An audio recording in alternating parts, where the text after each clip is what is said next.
Hey guys, what's up? Welcome back. It's January 1st, 2018. I hope you guys had a happy new year and a safe new year and everyone got around and did what they had to do safely. It's currently negative 25 degrees outside, so I'm not able to go out and work on my car today. That's going to probably be this weekend. I'm going to go out to the shop and be doing a 5-speed swap. But I've been reading this question a lot as we've had the channel throughout the years, and a lot of people ask me, is an RX-7 or an RX-8 a great first car for someone to buy? And I thought about it, and I really don't think that it is. I can go into a whole slew of reasons. I know some people can disagree. That's not a big deal. But a lot of people ask me RX-7s or RX-8s, and I said no. So rather than just saying no, and then giving a reason someone's gonna maybe ignore anyway, I decided to make like a list of 5 cars that I think that would be a great first car for anybody, or honestly just a great car to own in general. So I mean, these are in no particular order. I mean, they're kind of tailored for certain types of people that want certain types of cars. But let's just jump into it. So the first one. And if you're a car guy, you know what the obvious is going to be. It's going to be number 1 is Miata is always the answer. The Mazda Miata. Of course, you have to start with the Miata because the Miata is the ultimate car that's ever been created. It's the best handling car that's ever been made. It's super reliable, track duty, track day, bro. It's the best. It's number 1, the best, all that stuff. The Miata is a great car. I've owned 3 of them myself. I've had a 1991 and 1993 turbocharged one and a 1999. And if you're going to get into the Miata gang, I highly recommend you get an NA instead of NB. And what people say is that the NB is a better car, but the NA is better Miata. And that's because there's minor differences. Honestly, they're pretty negligible. But to get the whole Miata experience, the pop-up headlights, just the nice driving feel, just getting everything right, the NA is perfect. Of course, you can swap the front subframe in from an NB onto an NA to get a little better suspension geometry and handle a little bit better.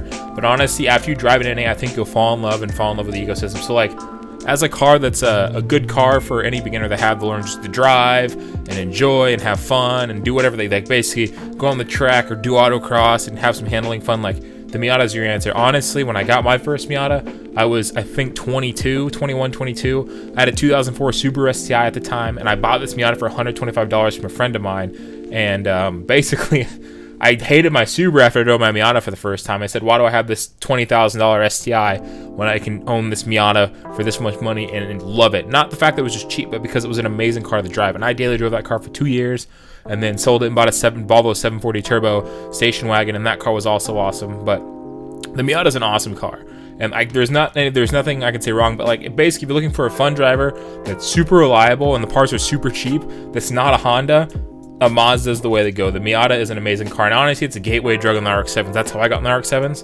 The Miata is just an amazing car. So number 1 is Miata, and honestly, I don't think you need to go any farther, but number 1 is Miata. Number 2, I would say that if you're looking for a car that you want to go fast or build over time or learn everything you possibly can about a car, I would say any of the Hondas from 1990 to 2002-ish, but not an Accord, like an EG Civic, EK Civic, DC2 Integra, any one of those cars, like a B18 or D15, and learn from those cars. The reason why is because all those cars have interchangeable parts. You learn the mechanics of all the cars very quickly. It's really nice. There's a huge market for Honda parts. Everything is super cheap. Basically, you can start with your D15 if say you're a high school student or whatever, and you need to save a bunch of money for your car. A Civic's nice because you're gonna get the high MPGs. Like my Civic VX got 50 miles per gallon, 5-speed. It was fun. It was a blast to drive. It made 80, 90 horsepower. But it's just a good car to drive. You get to drive it, and then you get to learn the mechanical inner workings. Of course, Honda doesn't really break down that much. What the appeal is the aftermarket, the modifications that you can do to the car. You can make a Honda as a canvas for whatever you want to do. For example, my current Honda setup it's going to be a 600 horsepower Honda.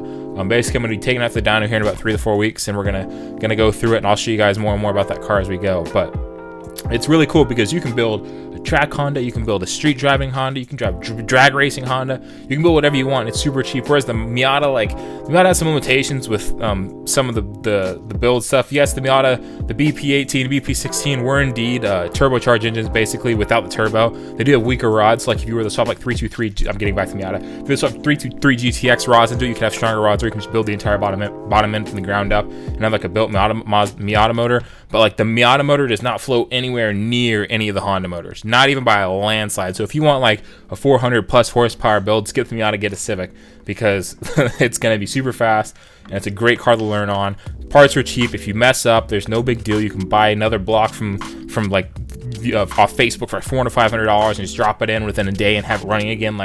they're great. They're just you just throw away parts and put new ones in all day long. Of course, they get a bad rap for having a lot of people that don't know what they're doing and building really crappy cars. But like, honestly, if you take the time to sit down and learn and go through all the forums and stuff to learn about the car, you can learn anything. So the wealth of knowledge, just the easy mechanical ability, the interchangeability of parts in the market from Honda Civics are what I would say is the great car for the tuner. So the Miata is the great car for if you want to just drive. The Civic's a good car if you want to build. All right, so like if you want a car that's kind of in between the Civic and Miata, a car that's very buildable, but at the same time has like the rear-wheel drive and handles like on rails, whatever. Another car that I'd recommend as well would be a BMW E36. Now these things are dirt cheap. You can get them anywhere for almost nothing now.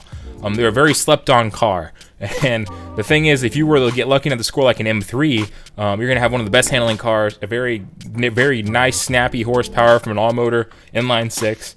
It's decently reliable. It has more balls than a Miata, obviously, because it's not like a 120 horsepower lightweight car. Like it has more get up go, and then when you drive the car, it's just more composed than a Miata. It's just nice to drive.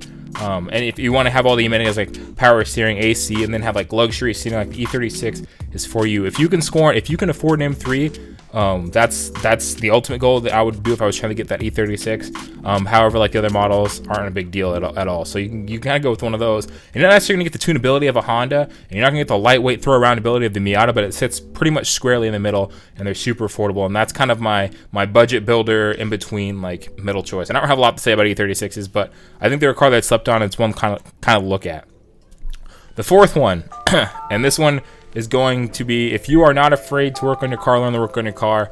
I'm always saying this one because this one's near and dear to my heart, and that is a DSM, a 1989 to 1999 Eclipse, Talon, or Plymouth Laser. And the reason for that is because they are strong iron blocks, closed deck. They handle whatever you throw at them if you throw pistons and rods in them. The transmissions are pretty much glass from the 5 speeds. You can throw an automatic trans in and then have a monster of a car.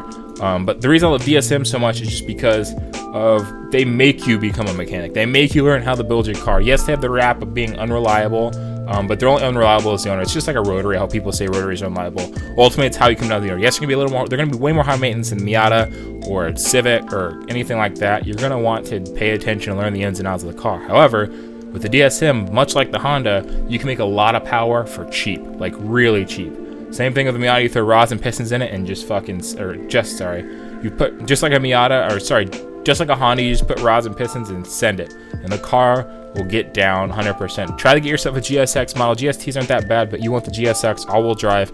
If you want to drag race, get an auto. If you want to autocross, get the 5-speed. But you will not go wrong with the DSM. There's a lot of reasons. My favorite DSM is definitely the 2GB, the 97, the 99, Eclipse or Talon, more specifically Eclipse. Maybe because I grew up in the Fast Furious days, but an Eclipse is up there too. So our 4 cars, like I said, Mazda Miata, Honda Series, so it's Civic or an Integra, E36 BMW, or DSM. Like I said, for the DSM, it's more like if you want a car you can purely tune on, that's not necessarily a car that's really economical like a Civic is. Won't have the handling capabilities of Miata from the get-go, but it is just a nice car to have and build and learn and make a lot of power for almost nothing.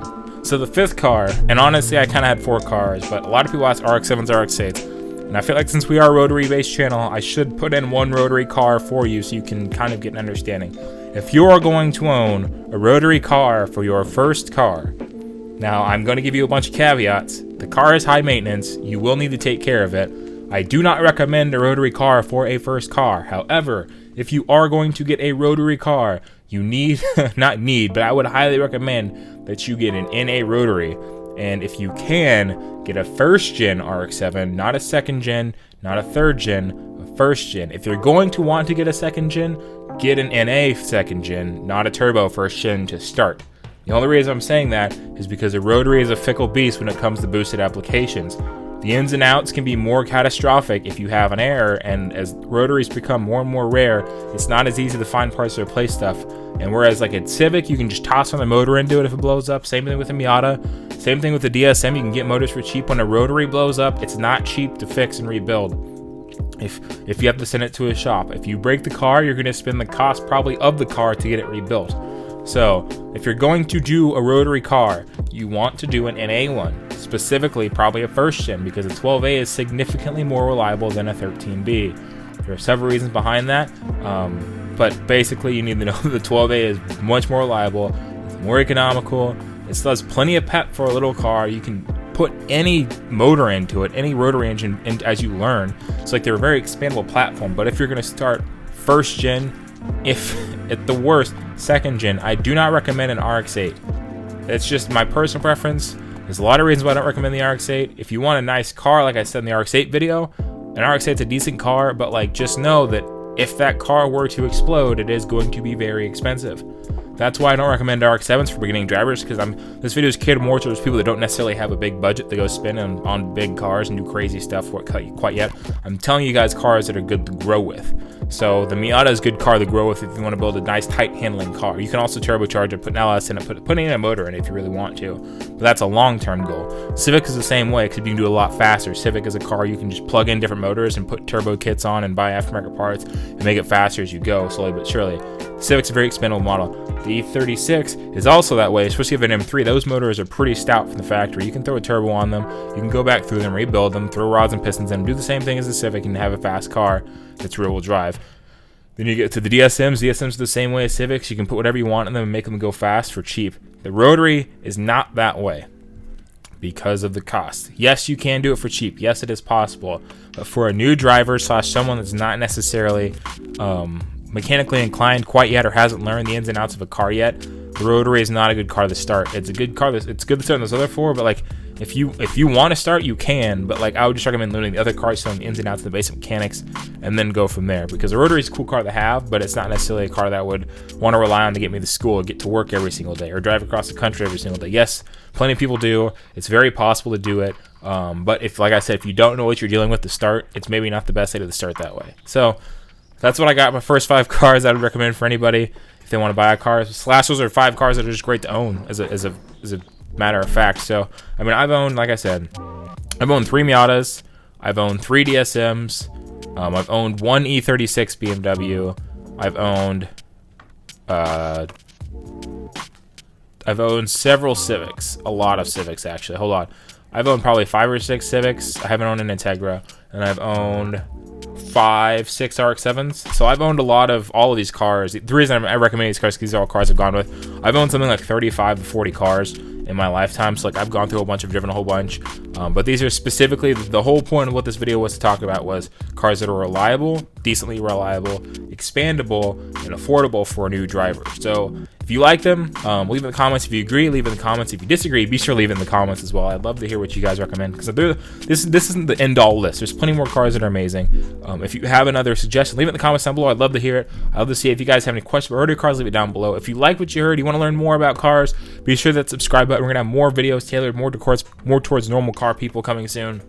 But if you don't know who we are, a Rotary-based channel, do a lot of RX-7 stuff, so be sure that hit that subscribe button, share it to your friends. If you got anyone that needs a new car, whatever, be sure to show them this. They know what they're looking for, kind of measuring their odds and ends. But I want to thank you guys for tuning in. I'll see you guys in the next one, and it won't be so cold. We're going to be doing a 5-speed swap on the Cosmo this weekend, so stay tuned for that. Thanks for tuning in. I'll see you guys later.